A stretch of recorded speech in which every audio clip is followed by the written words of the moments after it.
get started on the slideshow. So, um, welcome everybody. I'm excited to be talking about smart marketing with AI and talk about some tools and tactics that are out there. It's going to be fairly interactive. I encourage you to pop your name and your business in the chat so that everyone can see who's here and what they're up to. That'll be helpful to me as well to get a sense of what kind of businesses folks are doing. And as Beth said, I'm Lisa Cain. I have a PhD in marketing. I work mostly with small businesses, small local businesses to help them with their marketing efforts. And as we go through, I'll probably mention a few of my client examples as we're going through this. Sorry, I've got to get my chat in the right spot so I can not have it over the things that I need to talk about.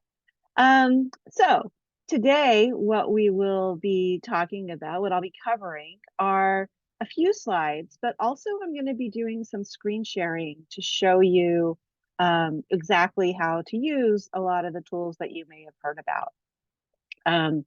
Be talking first about kind of the mindset to have when you're using AI, how to think about it, some AI tools for small business owners, an overview of how to write good prompts, because that's a big aspect of getting the tools to tell you what you want to know and give you the information that you have.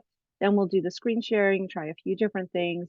As far as Q&A, feel free to post questions in the chat along the way. I'm gonna have a few moments where you'll be able to, I have a few breaks planned in where you can throw in some questions as well. So yeah, I'm looking forward to learning more about all of you and jumping in here. So first question I have for you though is, have you used ChatGPT and any other AI tools? And if you have, throw that in the chat and give me a sense of which ones you may have used.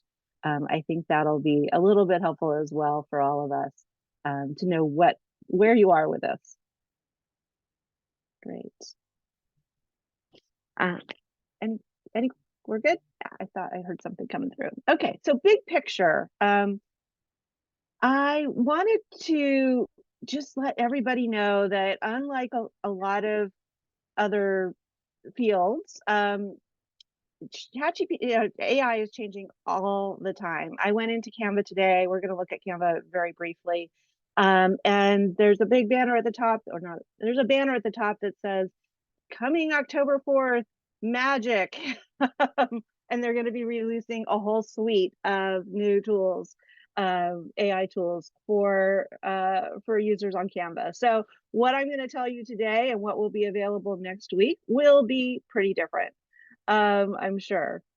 The other thing I've noticed is that the results that you get today will be different than the results that you get tomorrow, even with the same prompts. You need to be willing to just understand that, try things on different tools. And I'll be showing you how that works as well today.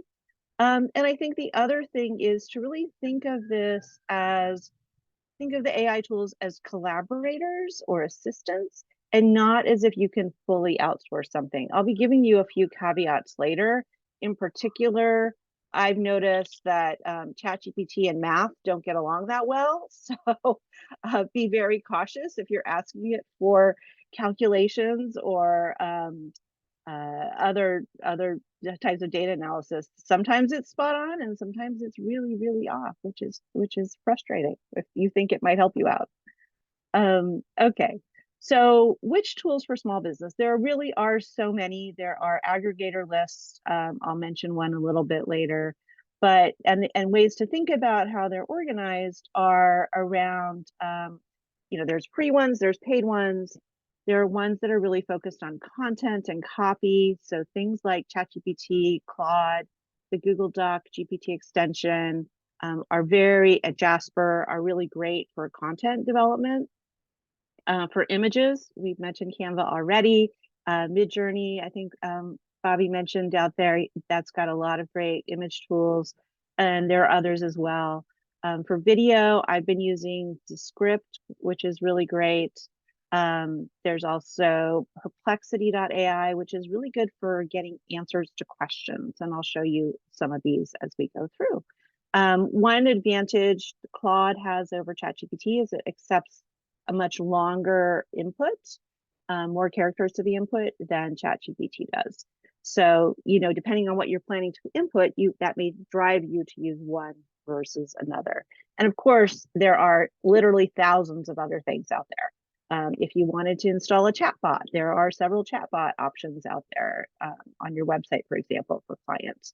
All kinds of tools out there. And I'll mention, as I said, a couple of the aggregators so you can find them. The main thing I wanted to spend a few minutes talking about before we go try things out is to talk about the prompts that you're going to be using.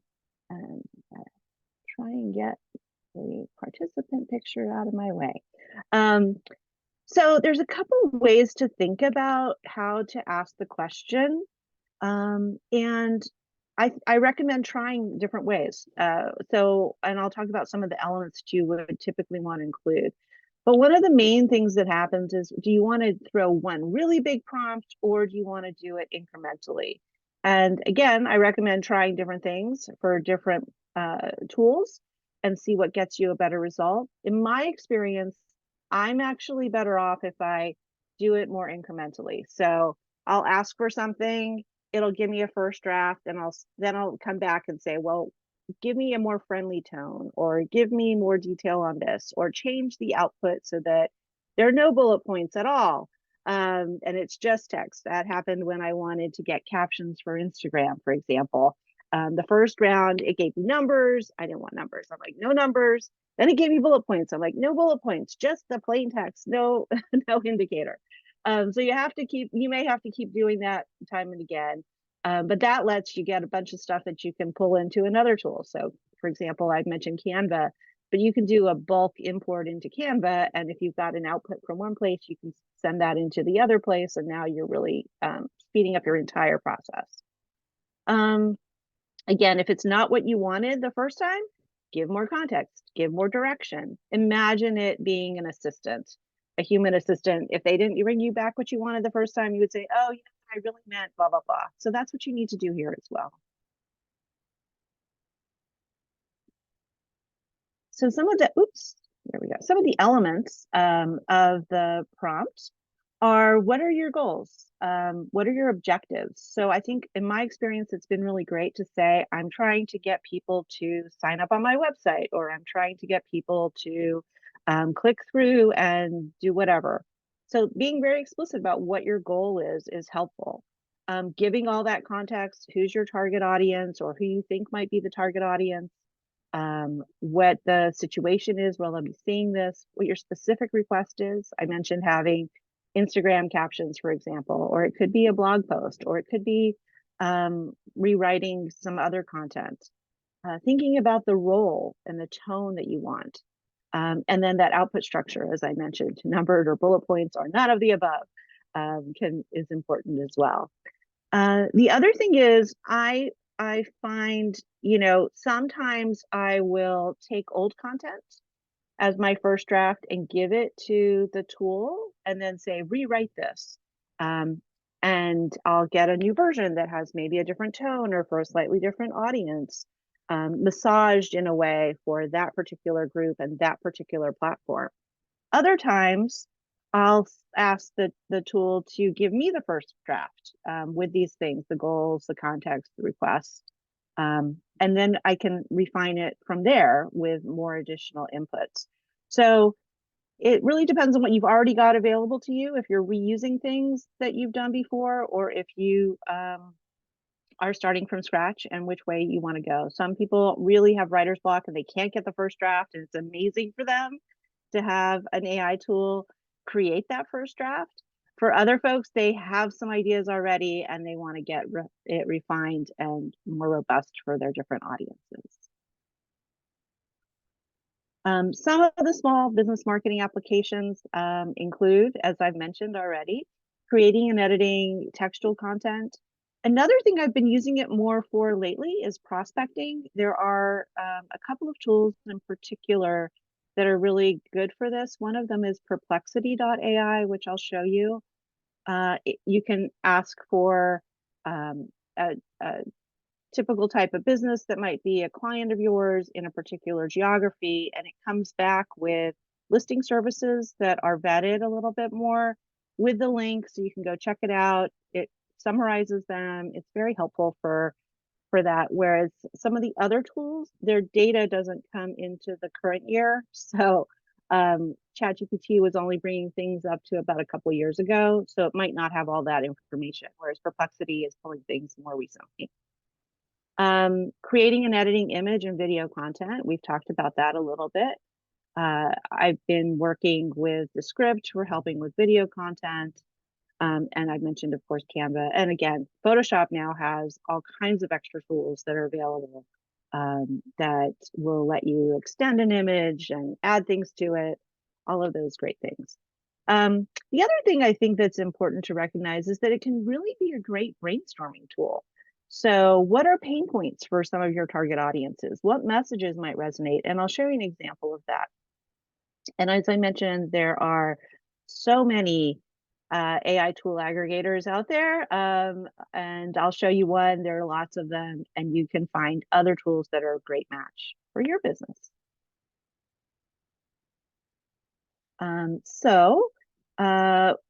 As I said, really practice with a few of the different tools. Some may work better for you across the board, or some may only work well for you for certain things. Always double check the results. Take a look. Is it what you wanted? Is it in the right tone? Is it, the thing that you were hoping for? Is it true for you or true for your clients? And as I said, be really careful with data analysis, especially with ChatGPT. They have been improving it, but I help with a class, and we have a business case, and I thought, okay, well, let me see what happens if the students decided to throw this case into ChatGPT. What would they get back as results? And it was bad. It was really, really bad. It was like trying to run regressions and doing it badly, and saying things were correlated and they weren't. And I would say, well, wait, that's not actually right. And it would say, oh, I'm so sorry, you're right. And then try again. It was terrible. So double check. Don't be sure that it did it right. At least for the time being. And hopefully obviously it's improving all the time. But I from that caution. The good news is I don't have to worry about the students being able to solve the case with ChatGPT. So I did want to, before we switch to screen sharing and looking at all these tools, are there any quick questions or any specific examples that you want to make sure that we cover?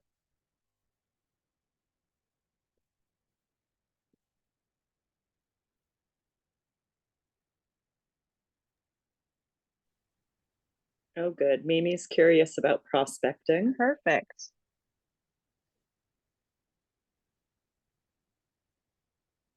Images, great.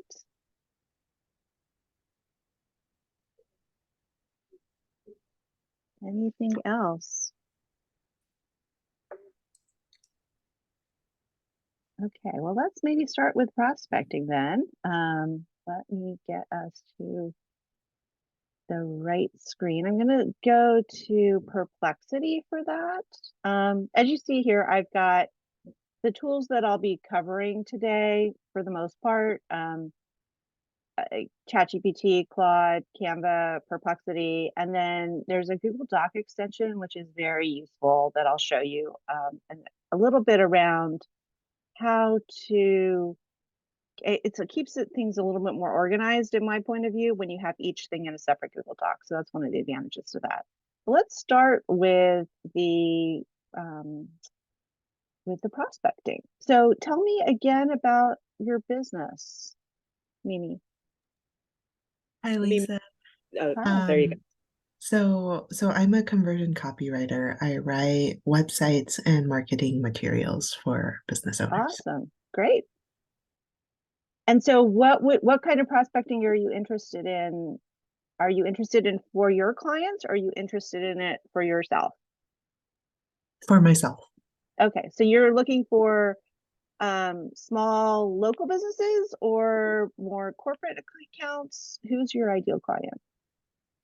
Yeah, so I work primarily with coaches and consultants, Okay, but I've worked with course creators with small teams and larger SaaS and e-commerce companies. okay. So which of those categories might be a good prospect group for you? We can stick with the coaches and consultants for this. Okay. And do you have a geographical area or a specialty area for coaches and consultants? There's not really a geographical area, but Okay. because my business is primarily online. Yeah. As far as specialty goes, I've worked with coaches in the wellness industry, Okay. with business coaches, and with other service providers like graphic designers, web designers. Okay, great. So I'm going to start with wellness coaches, um, and maybe list, uh, let's see, if we want a list of wellness coaches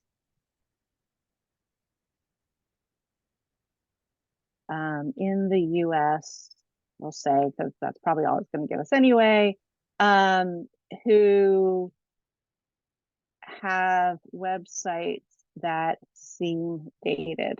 We'll see what we get. I'm not sure. So we're getting here. So there we go. It's telling us it can't do it, but it's the kind of thing that we're trying to get to. So we can also ask this question somewhere else. I'm not sure what we'll get, but we'll try it. Let's go to ChatGPT and say to ChatGPT, just as an aside, so there's ChatGPT 4, which you can get if you pay for, and then ChatGPT 3.5, which is free. Let's try this. And then I'll pop back to the perplexity. There we go. It's not giving me what we want there. Oh, well, it's telling me some other options.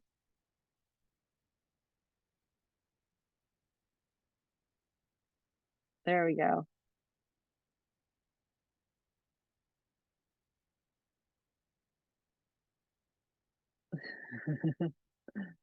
Yeah. Okay, let's go back to here. So what we got here was several different websites that list others. So for example, 19 best wellness coaches. If you thought, well, let me find the top ones and see if they need any help, here's a quick list of the 19 best according to this particular blog post. Similarly, you've got 8 best.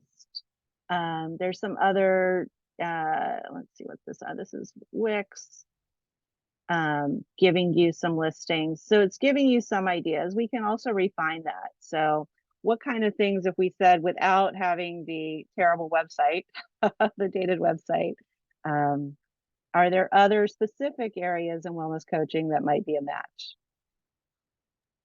Yeah, maybe folks working in nutrition. Okay.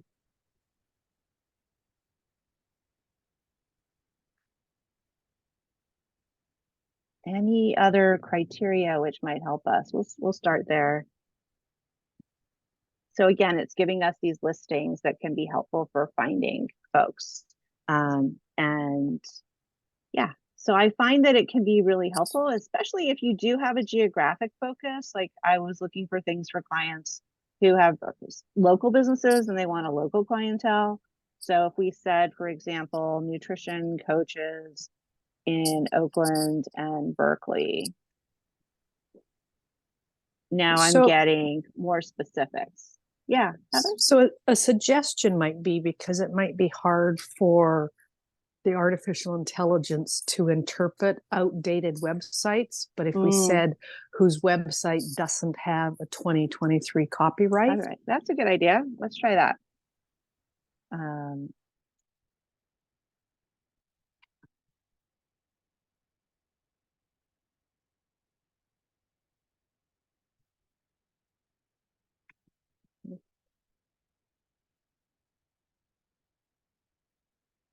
Oh, there we go. So there's a few in here. There we go. Thanks for that suggestion, Heather. Yeah. So again, it's this iterative process of let me try this, let me try that, and get it going. But it gives you some places to get started with, and then you can see, you know, whether it's a match for you, and you can keep iterating from there. Does that make sense?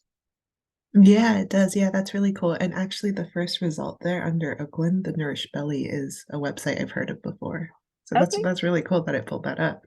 great, great. And the other thing you can do, and I'll show you an example that I did fairly recently. I went through and oops, where is it?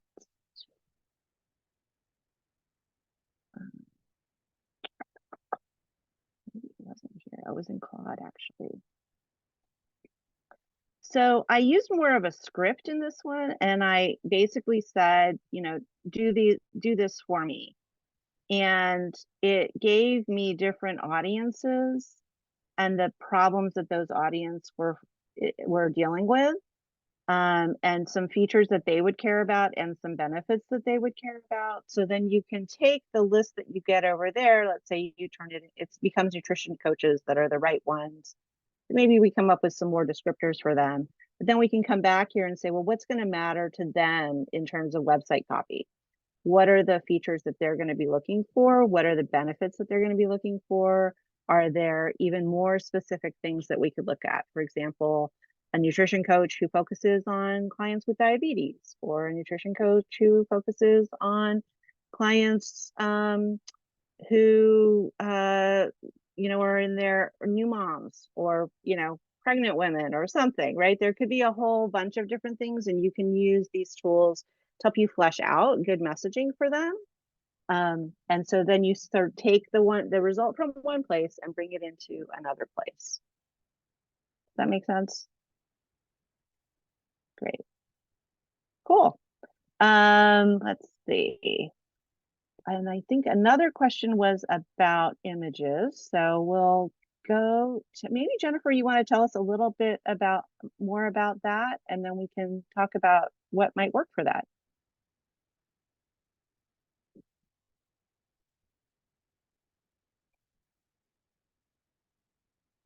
Are you there? Oh, you can't talk. I can't. Yeah, Lisa, Jennifer. Your audio doesn't work.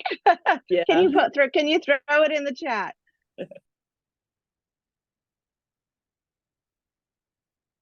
Finding a specific image. Okay.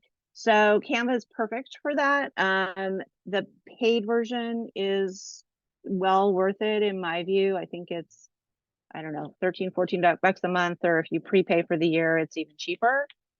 This is this magic is coming thing that I was mentioning today. We'll click through that in a minute. But let's say you wanted to create a social media post, and you were trying to make a swan boat with a baby in it. Okay, let's do it. So we're gonna create an Instagram post, and we're gonna go to their apps, and let me find the text to image. Let's see what happens. Looking swan boat with a baby in it. We'll see what happens here. I'm not 100% sure how great it's going to be. As you can tell, a lot of this is trial and error.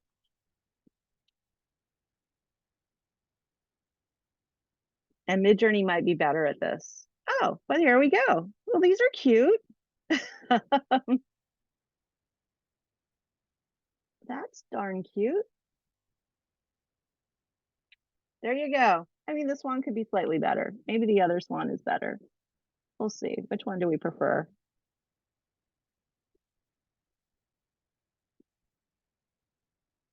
You've got 4 choices here. You can even have it, you know, do another round. Angry baby, let's try that.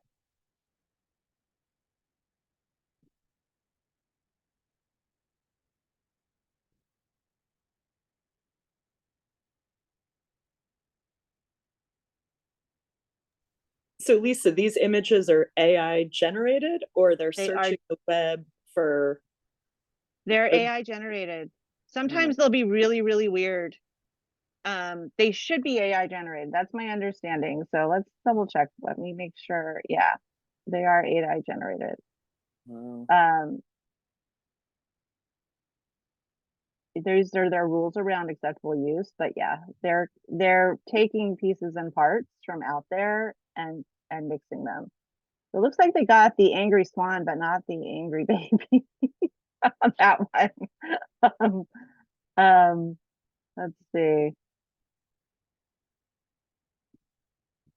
Probably the angry baby didn't come through very well. Maybe we'll try, this is an example, right? Angry baby in a swan boat.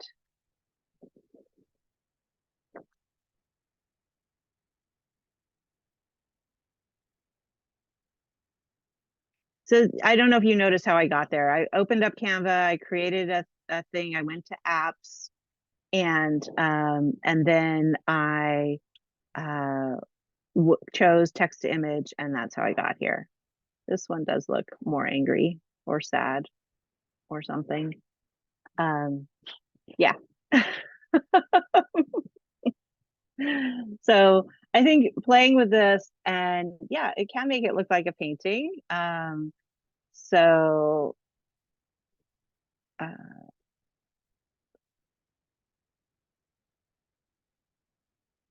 there's also, I'll show you a couple things after we do this.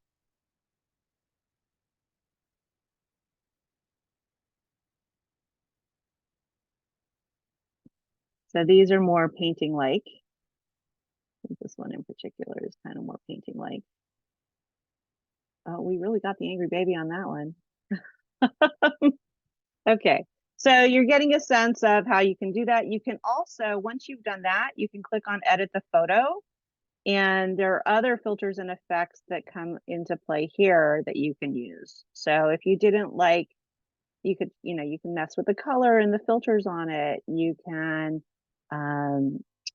erase a background. You can do some other magic editing, which I haven't fully made this work as well as I would like. It's still in beta. Hopefully next week it won't be.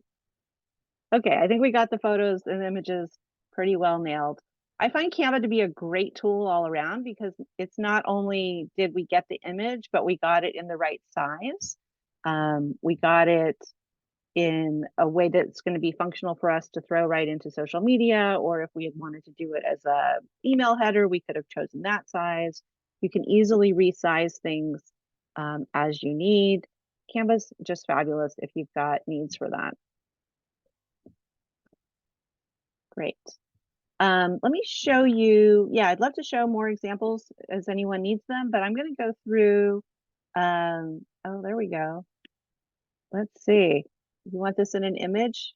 Scientist. Well, let's see what we get. Let me go back and start over. Scientist studying electronic cigarettes. See what happens. From angry babies in swan boats. Well,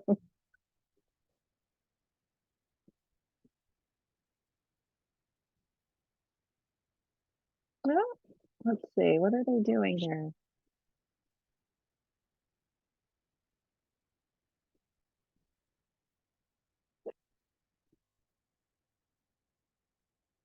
I see a lot of smoke. Are they actually studying them? Maybe?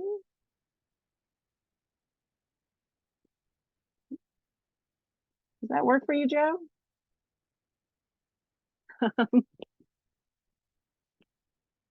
There's a few.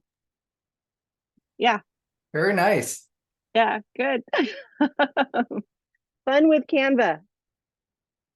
Great. So let me show you a few of the other tools also while we're in here. And as more examples come up that you want to see, just let me know. So I wanted to mention the Google Doc with the extensions. And again, give me a moment to move all of this stuff out of here. So you can add extensions to Google Docs. This is one of the ones that you can add. It's called GPT for Sheets and Docs.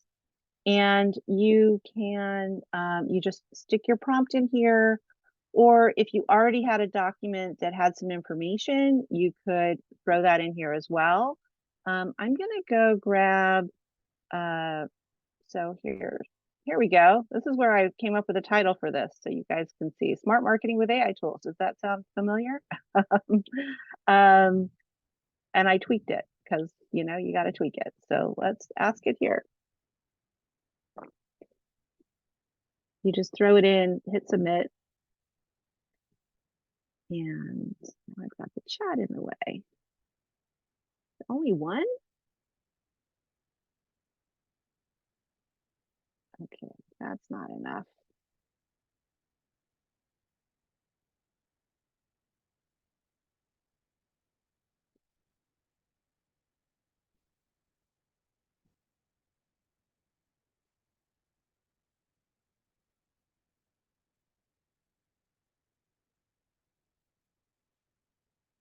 It's taken it a while. Oh, this is interesting. So it, instead of giving me, it gave me a lot of different tools. So interesting. So obviously ChatGPT or GPT for Sheets was less effective with this. What I find it really great for is when I have a transcript from something, I'm finding this tool to be better at summarizing it than ChatGPT and helping me to rewrite something from it. So, you know, I think it's a matter of figuring out which one is going to give me the best ones for the situation that I'm working on.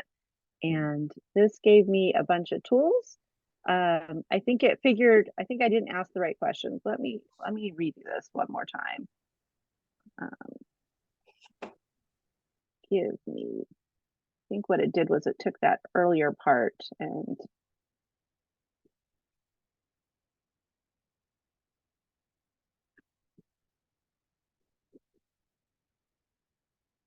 yeah, probably there's a lot of good summarizing tools out there. And maybe Loom is using, you know, I'm sure it's using one of these gadgets. Okay, here we go. This is what I was looking for.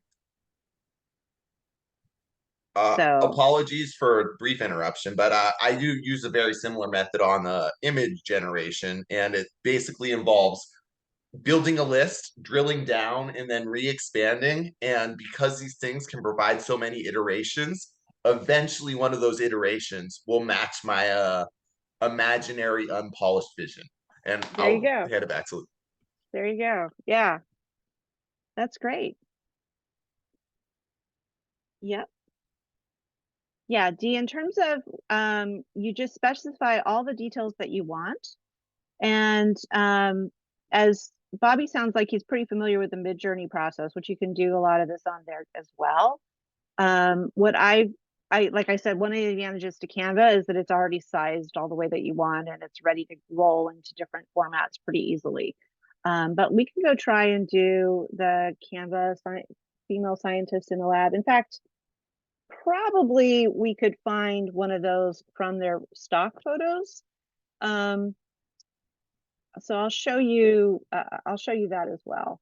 But I wanted to show you the Google Doc. Let me just wrap this up and then I'll move over there. One of the advantages to doing things using this Google Doc extension is that it's like an encapsulated thing. You can search through your Google Docs. It's right there. It's not in a list of all the other ones where you've got to go dig around. So it's a little bit easier to organize them, although the tool itself isn't as good often as we just saw. Okay, so let me go back to Canva for a moment. And I'm just going to start a new design. We'll do Instagram post again. I have not used either Leonardo or Adobe's Firefly. I've been hearing a lot about Adobe Firefly. I've never fully been able to. My kids have used it, but I haven't used it yet. Let me do elements. So we're going to look for a scientist in lab with a microscope. And then I'm going to choose photos. So here's some, I'm surprisingly not seeing microscopes. Here's one with a microscope, although she doesn't look Latina. There are definitely a lot of lab pictures. Here we go. This is probably pretty close to what you were wanting. So we've got this standard one, which came out, or we could use the app to generate one. I would probably, if you can find what you want, I recommend using an existing picture. For, you know, there's some potentially ethical reasons to do that. There's also, it's not going to have any weirdness because it was a real person in a real place at a real time. So the other thing is, presumably the people who have submitted their pictures are getting some money from Canva when you use their picture, and I'd rather them get some money if there's actually a picture that's a good match than not. So I think all of those things, if you can find what you want that's real, choose what's real, because I think we're about to hit this stage where people really want more real than less real when we're going to be inundated with AI images everywhere. So when you have a choice to choose real, I would suggest choosing real, maybe with a little edit here and there. So has anybody else used Leonardo or Adobe Firefly? Karina was wondering.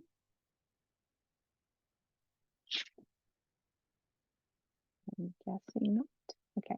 Okay. Yeah, great, Dee. Yeah, so you'll be able to find lots of things in the Canva set of photos. There's literally millions. The ones that say pro, like this one says pro, that means you have to have a paid account. The other ones you don't have to have, either free and available with a free account.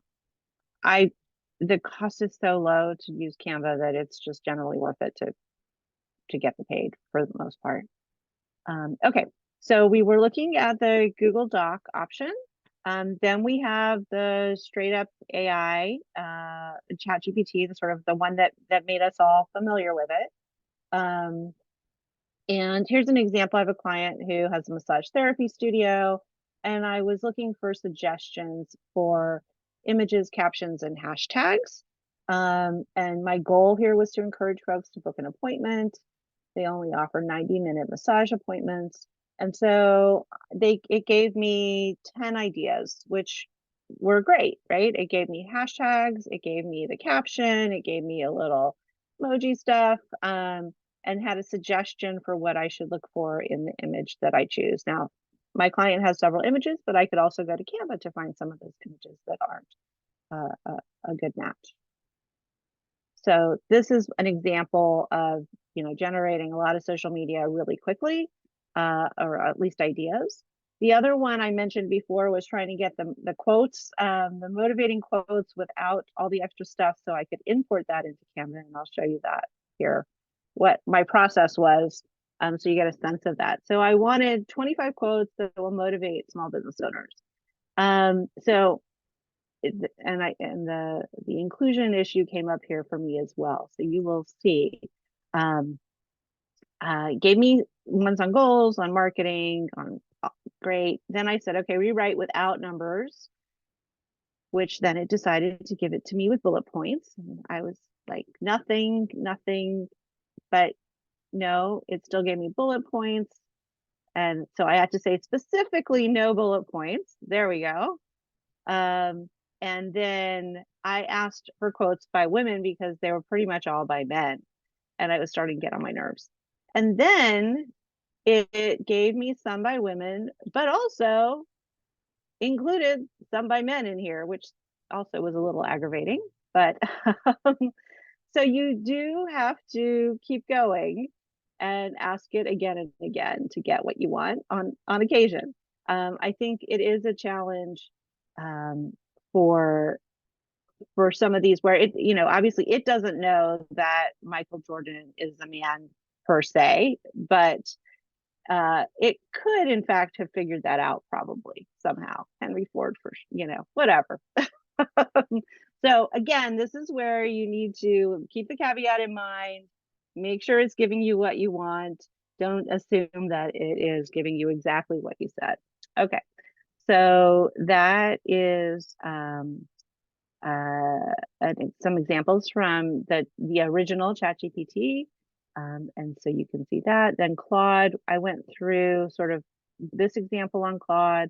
There are, lots of things you can do. I asked it for post ideas for the massage studio as well. And so you can see it gave me similar ones. I kind of liked the ChatGPT ones a little better because they were organized in a particular focus. So I could think about, so the ones for here these guys were organized around being behind the scenes or testimonial or benefits, versus these were more generic, and they weren't particularly organized. Also, I had never said anything about yoga, which if I had yoga at this studio, that would be great, but I don't. So a lot of these yoga ones weren't really that useful. So, you get a sense of which ones might be better for which application. Okay. We've talked about Canva, and we talked about Perplexity briefly. Let me just remind you that there are these aggregators that have the list of all of the AI tools, or many, many thousands of them. And so you can go find these aggregator lists and look for specific things that might be useful to you. And, if you wanted, for example, there's this one that has customer feedback analysis. There are others that have been mentioned here about, looking for Loom. It may be on here, for example, and then you can look for other things that are like that. So these aggregators give you another way to find a lot of the things that are out there. So I want to take a moment, and I'm going to stop sharing for a second just to check in with everybody and get some more questions, and then we can do a little bit more of that.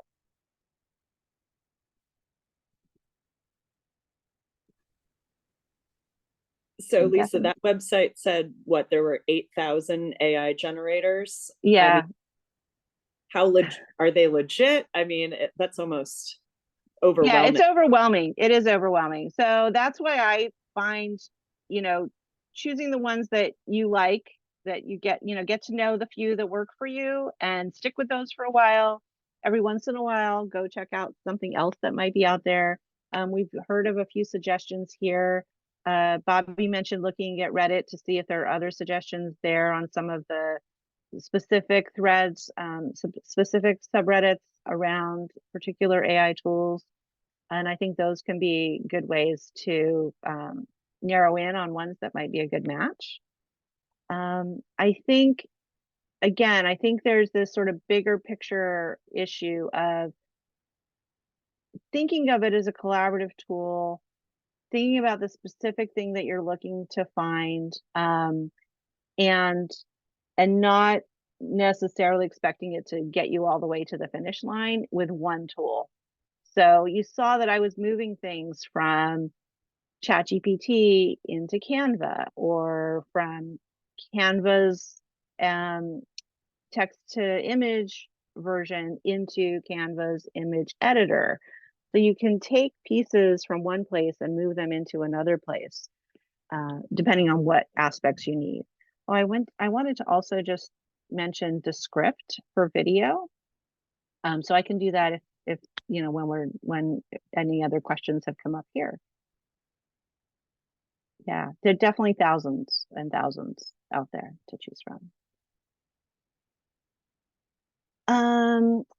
That is a good question. There's an AI for that list, which ones are free and which ones you need to pay for. So I don't know for sure. I know that there are, let's see.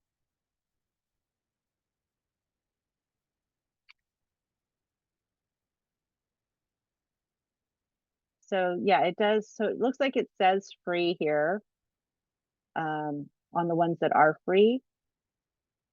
So it will, yeah, when you find something, it'll tell you if it's free or paid. Oh, I'm not sharing my screen, am I? You weren't seeing. Let me share my screen. There you go. I forgot. Okay. So as you see, I asked it to tell me free versions, but what I'm noticing is that it says free right on it if it's free. And so some of them have a premium version, it seems. Some are showing no pricing. And then some are having fees associated with them. So if once you do the search on the category, so let's say it was image generation. So this one is free. This one is free. Some of these have no pricing. With a lot of the top of the market image generation, they give free trials, or you can use up to 5 images generated per day on a free account, and then it abruptly moves up to like a $30 or $50 a month subscription. Yeah. Yeah, I've noticed that. Like I know there are ones out there that will supposedly take your picture and turn it into a headshot, but I haven't had any good luck with finding a good free one of that yet. So I don't know. I don't know, Bob, if you found any good ones in that range. Most of them are paid to get the Yeah, good the stuff, mid I think. journey is incredible, but it's expensive. And Yeah. even the pay to play, you have a limited number of requests per month. Yeah. Yeah. I think I pay for the ChatGPT 4. It's $20 a month for plus accounts that get you that. I think there may be a limit to how many requests you can put through, but I've never gotten close to it. Sometimes 3.5 is better than 4. Like that example I was talking about with the business case for a class. 3.5 actually did a better job than 4, and I don't know why. That surprised me. So, you try 3.5, try 4, try Claude, try the Google Docs extension, and see which ones match your use cases best. Yeah. So Canva, I can double check, but it used to be $14 a month. Karina mentioned something about some of these user interfaces being somewhat technically challenging. A lot of the time there are websites that help you build prompts that kind of they understand how the actual coding to some extent that underlies the prompting works. So you can kind of simplify each of the parameters that you want to search by. It's not comprehensive in that regard, but it will based on like you clicking a few buttons and choices and doing it in like an almost binary it will develop a prompt for you that's specific to a generating tool. Great. So let me so the price of Canva, I'll share my screen real quick to show you that. Actually, I'm going to share my whole desktop because then I'll show you some Descript. So I'm paying $120 a year for Canva, which is great, I think. I think it's $13 a month. Pretty sure. Okay, let me show you Descript. So this actually is a little bit different than a lot of the other things that I showed you. It lives on your computer, so it updates regularly on your computer. It's more like an app rather than a website. There is a fee. I think there's a free version, but it's a relatively low cost, maybe $8-10 a month, something like that, depending on how much you're going to do. And it has a lot of options built in. Oops, sorry. And one of the things that it does, so for example, it can take out all the that you said in a thing. It has a few different really cool tools. It can you can import something, it gets you the transcript really quickly. It will remove words that you don't want. It takes out a lot of things. It does it with just audio. It will do it with video as well. And you work with it. This is an audio file. Let me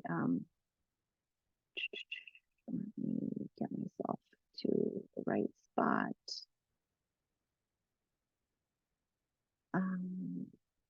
Sorry. Back in minutes.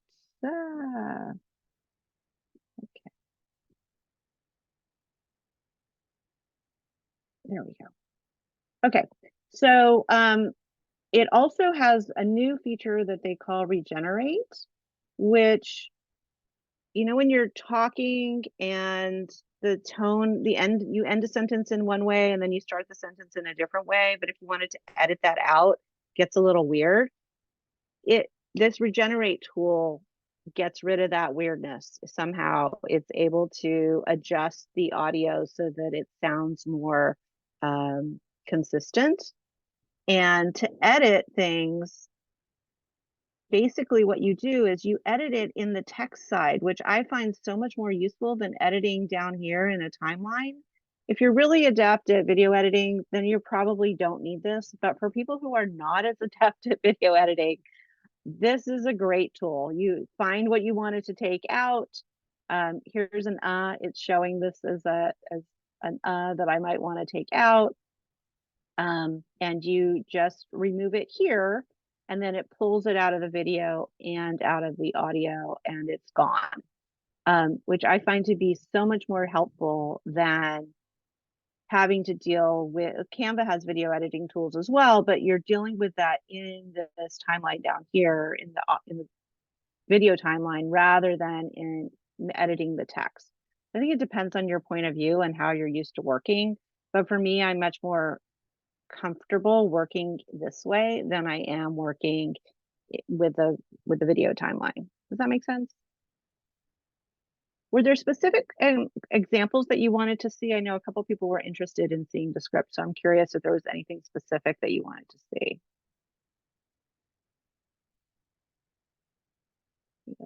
Chat again.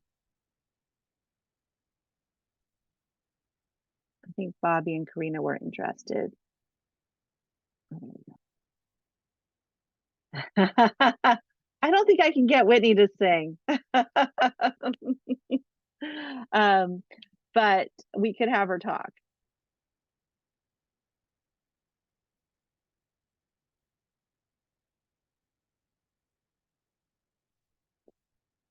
So if I wanted to take something out, so let me just go here.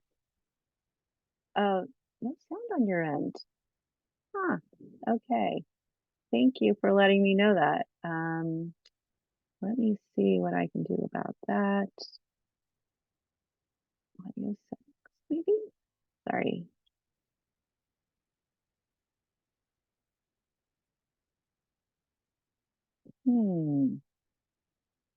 Oh, I know why. Does anyone have a suggestion on how to get the input? It can remove specific words. You just have to tell it what you want to have removed.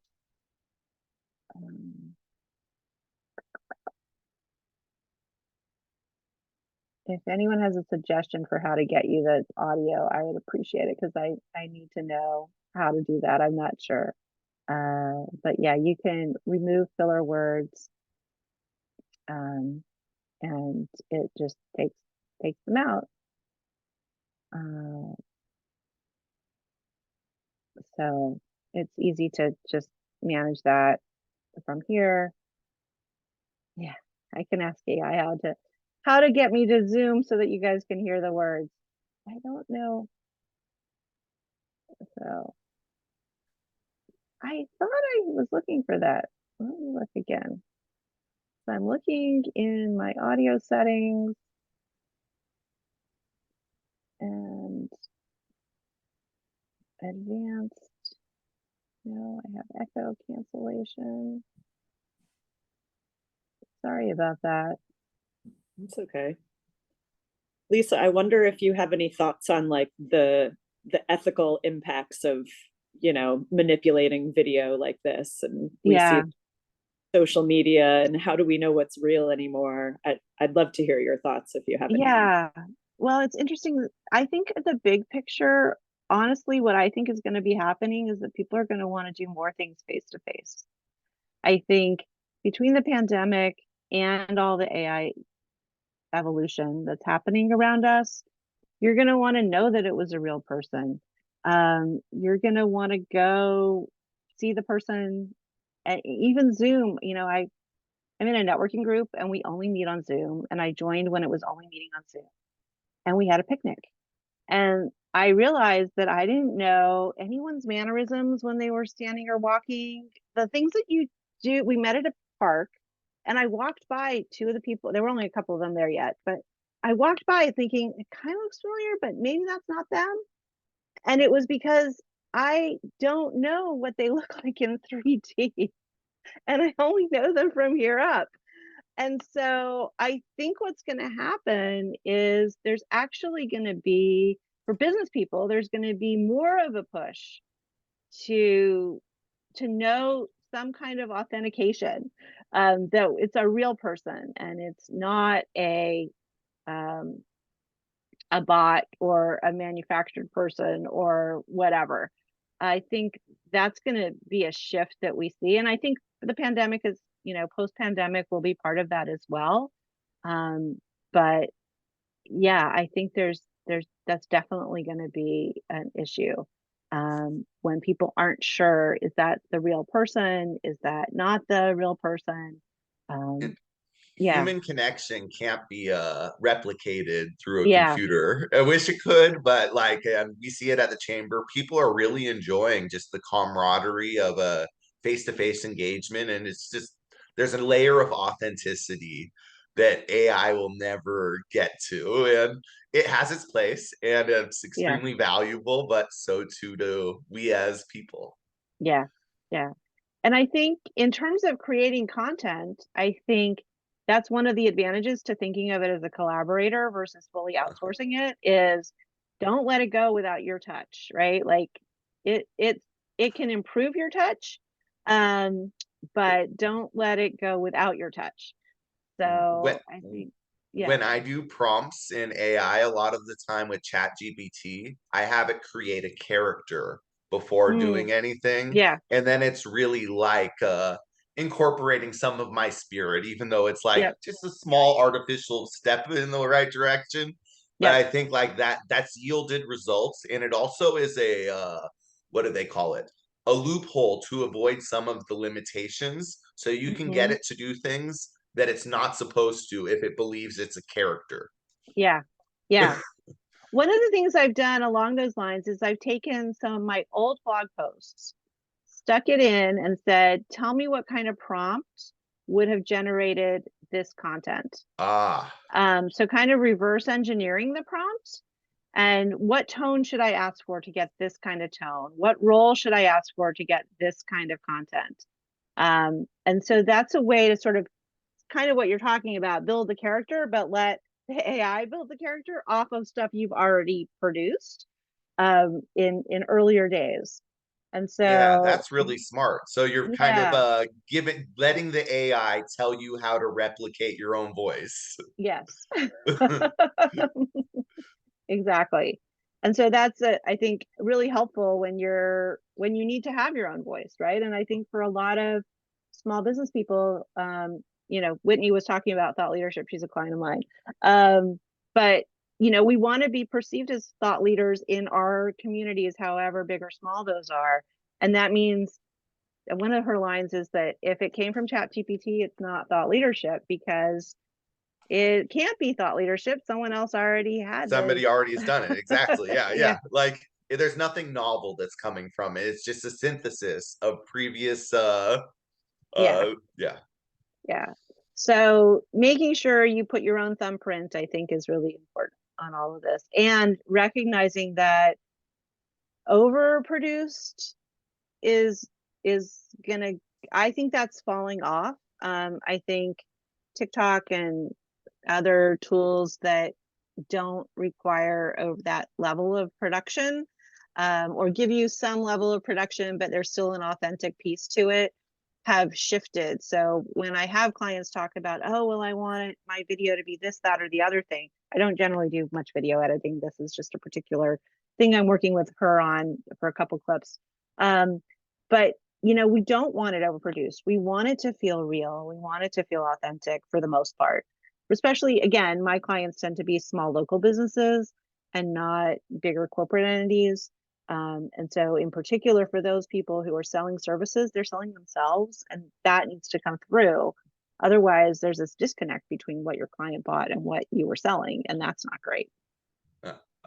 Yeah. Again, to what would I say? Echo your sentiment is at the Chamber of Commerce, we're selling services and there's very little tangible. So building that relationship is fundamental to our sales practices. And I would say it's even the same if you're selling just tangible products. The relationship is the thing that keeps it going and builds that momentum. Yeah. Great. Other questions or examples that you guys want to see? No, I'm so sorry. This was a great intro to AI for me. I haven't played with it at all. I've seen a little mid-journey stuff, but I wanted to thank you very much. I'm afraid I need to take off. But no problem. Thank you. Thank you, Joe. Thanks, Joe. Great to meet you. Yeah. So if we're good, I just wanted to, maybe wrap up and let you guys talk about other events. You can find me at MarketingU.com, and I'm happy to talk about this and other marketing things for small businesses. Thank you so much, Lisa. And yes, we will provide a copy of this recording to everybody who registered. We'll also post it in our archives on our website and YouTube channel. We do have more educational programming coming up on October 12th, actually with Mimi, who dropped off the call. Mimi is going to be teaching our Berkeley Business Bootcamp on review mining and how to adapt based on reviews for your business. So that's going to be really interesting. I also want to invite everyone on this call to our large annual event, Berkeley Today and Tomorrow. It's coming up 2 weeks from today on Wednesday, October 11th.